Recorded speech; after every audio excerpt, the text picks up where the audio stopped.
Want to give a shout out to Otis Blackwell, one of the greatest songwriters ever. When you write songs for Elvis Presley and Jerry Lee Lewis and you showcase that versatility, Return to Cinder, All Shook Up, Great Balls of Fire. He wrote songs that were standards. You think about those songs, you think about their impact, the longevity, that really says a lot.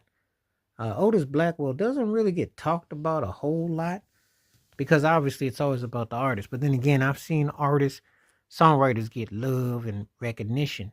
But when you write songs that have stood the test of time, you know, thinking about this cat writing songs for Elvis Presley and Jerry Lee Lewis, that were standards, which gave them careers. A lot of people don't understand when you talk about great songwriting, that takes time. That's like to be able to. This guy was writing in country, R&B, pop with a gospel flavor. Versatile. That's what you call a songwriter. And so to be able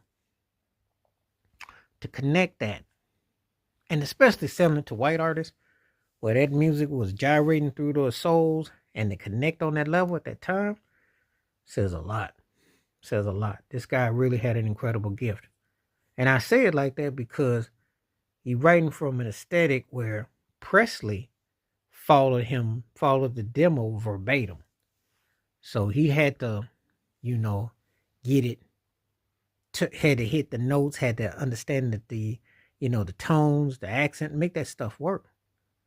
A lot of people don't really care about the writers unless you're a musical geek and then you just geek out. But you look back on Otis Blackwell, I think that man wrote some standards. No matter what the era, what the time, those are great songs. Great songwriting is great songwriting. It has no rhyme or reason. It connects dots. So, I wanted to take the time to talk about it because I used to watch Elvis Presley's movies and songs, and Jerry Lewis too. I saw their performances, and obviously they were inspired by black artistry, the gospel church, the blues, the whole nine, the juke joints, all that. Memphis, that's how they got their thing. No matter what nobody say. Today they call it culture vultures, and people get offended in hindsight, and you are entitled to your opinion. But there was a black man that was behind them writing those hits.